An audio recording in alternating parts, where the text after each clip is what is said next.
Sir ఇప్పుడు మూడో రోజు కొనసాగింపు అనేది జరుగుతూ ఉంది.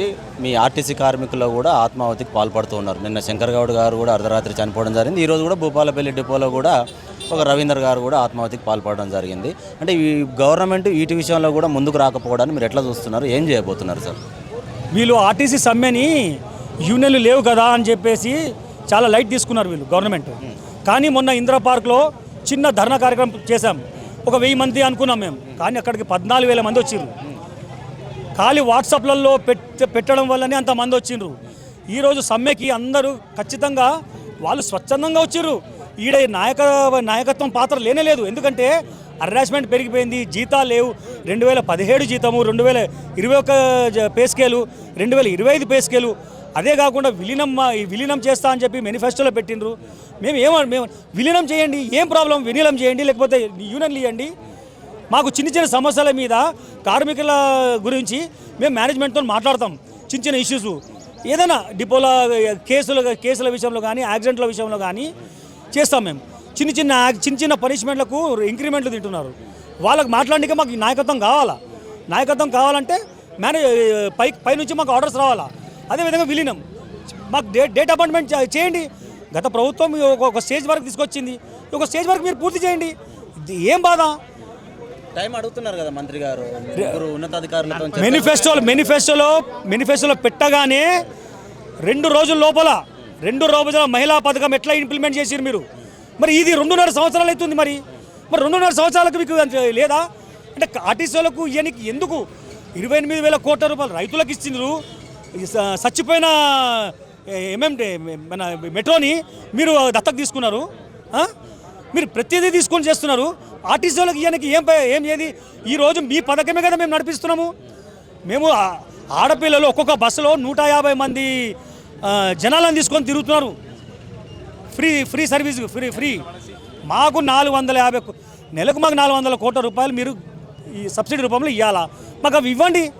మీరే చెప్తారు మైక్లలో ఏమని, ఆర్టీసీ లాభాల బాటలో జరుగుతుందని. మరి లాభాల బాటలు జరుగుతున్నారు, మాకు ఈ పైసకెళ్ళి మాకు ఇవ్వండి. ఇప్పుడు ఈవీ వెహికల్స్ విషయంలో కూడా ప్రైవేటీకరణ తీసేయాలి, కాంట్రాక్టర్లు తీసేయాలి. ఎందుకు అవుట్సోర్సింగ్ ఈ అవుట్సోర్సింగ్ కార్మికులను కావచ్చు, ప్రైవేటు నడుపుతున్నటువంటి ఎలక్ట్రికల్ వెహికల్ కావచ్చు, గవర్నమెంటే తీసుకుంటే ఎంప్లాయ్మెంట్ సోర్స్ పెరుగుతుంది, ఉపాధి కూడా ఎక్కువగా కలుగుతుంది అనేది కూడా మీరు డిమాండ్గా ప్రధానంగా పెట్టారు కదా. ఎట్లా ఉంది దీనికి? ఈవీ ఎలక్ట్రిక్ బస్సుల మీద ప్రైవేట్ వాళ్ళకి ఇవ్వడం వల్ల ఏమవుతుందంటే ఎలక్ట్రిక్లకి మన ఈ బస్సులకి పెట్రోల్ బస్సులకి సంబంధించిన సుమారు ఒక్కొక్క డిపోలో 150 మంది కార్మికులు ఉంటారు. ఏది మెకానిక్లు కానీ, హెల్పర్లు కానీ, దానికి సంబంధించిన ఏడీసీలు, ఆయిల్ సెక్షన్ కానీ ఇవన్నీ ఉంటాయి. ఇవన్నీ ఇప్పుడు ఈ యొక్క ఎలక్ట్రిక్ బస్సుల వల్ల ఆ ఒక సెక్టర్నే ఎగిరిపోతుంది. ఆ 150 మంది అంటే సుమారు 96 డిపోలలో 10,000 పైచీలకు కార్మికులుకి ప్రెషర్ చేస్తున్నారు. ఏమని?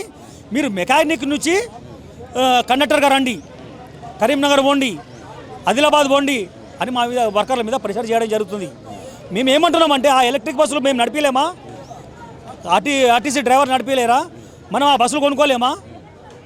ప్రతి బడ్జెట్లో ఇన్ని వేల కోట్లు పెడుతున్నాం, ఇన్ని వేల కోట్ల మొత్తం ఆ బడ్జెట్తో బస్సులు కొనండి, ఆర్టీసీ సంస్థని చేయండి. అంటే ఇప్పుడు అక్కడక్కడ కూడా మనం అడపా చూస్తున్నటువంటి యాక్సిడెంట్లు చూస్తే వాళ్ళంతా పాత ఎవరైతే సంస్థలో ఉన్నటువంటి డ్రైవర్లు కాకుండా ఈ కాంట్రాక్ట్ బేసిక్ మీద వచ్చిన ట్రైనింగ్ లేని డ్రైవర్లు అని అనుకోవచ్చా మనం? సార్ ఒకటి చెప్తున్నా, ఆర్టీసీ డ్రైవర్ అంతా డిసిప్లిన్ డ్రైవర్ ఎక్కడ ఉండడండి. మీరు గతంలో బాంబే లైసెన్స్ ఉంటే ఓహో బాంబే డ్రైవరా అంటుండే, కానీ ఈరోజు ఆర్టీసీ డ్రైవర్ అండి. ఆర్టీసీ డ్రైవర్ ఈ జనాలలో ఇంత పెద్ద బస్సు నడిపిస్తుందంటే అతనికి సెల్యూట్ కొట్టాలి అతనికి. అట్లాంటిది పొద్దుగాల మాకు రాగానే డ్రైవర్లకి బ్రీతింగ్ అనలైజర్ పెడతారండి. అది లేనిది బయటికి డ్రైవర్ పోడు. అంత డిసిప్లిన్ డ్రైవర్ మా ఆర్టీసీ డ్రైవర్. పొద్దుగాల ఆర్టీసీ కండక్టర్లకు కానీ డ్రైవర్లకు కానీ బ్రీతింగ్ అనలైజర్ పెట్టి ఎక్కడ తాగున్నా 10% 20% తాగున్నా కూడా ఏ ఒక్క డిఎం కానీ పంపించరు, పక్కన పెట్టేస్తారు, అతనికి ఇంటికి పోనీకుండా సస్పెండ్ చేస్తారండి. డ్రంక్ అండ్ డ్రైవర్లకు ఇట్లా ఆర్టీసీ డ్రైవర్ దొరికిననుకో సస్పెండ్ చేస్తారు. వేరే డ్రైవర్లు ఇప్పుడున్న కాంట్రాక్ట్ డ్రైవర్లు కానీ వాళ్ళు కానీ నడిపేలేరు.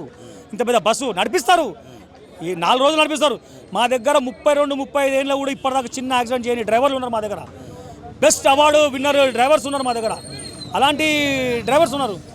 వీళ్ళు ఈ కాంట్రాక్ట్ డ్రైవర్లు ఎక్కడో యాక్సిడెంట్ చేస్తారు. ఇవాళ పొద్దుగాల కరీంనగర్లో అయింది, ఇంకో దగ్గర కూడా అయింది.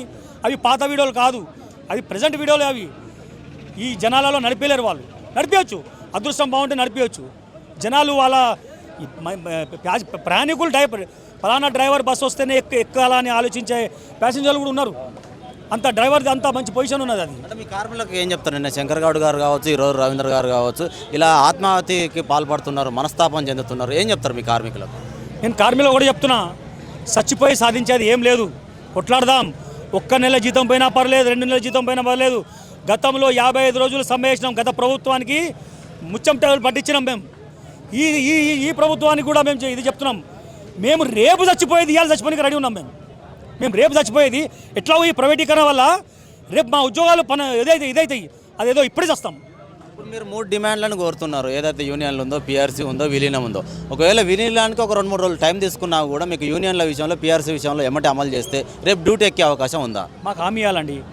మాకు శ్వేతపత్రం ద్వారా మాకు హామీ ఇవ్వాలా, మేము చేస్తామని మాకు ఒక గ్యారంటీ ఇవ్వాలా. గ్యారంటీ ఇస్తే మేము ఖచ్చితంగా మా జేఏసీ నాయకులు తీసుకున్న నిర్ణయం ప్రకారం, ఎందుకంటే అన్ని యూనియన్లు చేస్తున్నారు కాబట్టి అన్ని యూనియన్లు కలిసి ఒక నిర్ణయం తీసుకొని ఏదైనా వాళ్ళు మా మంచి చేస్తారని మేము కోరుకుంటున్నాం.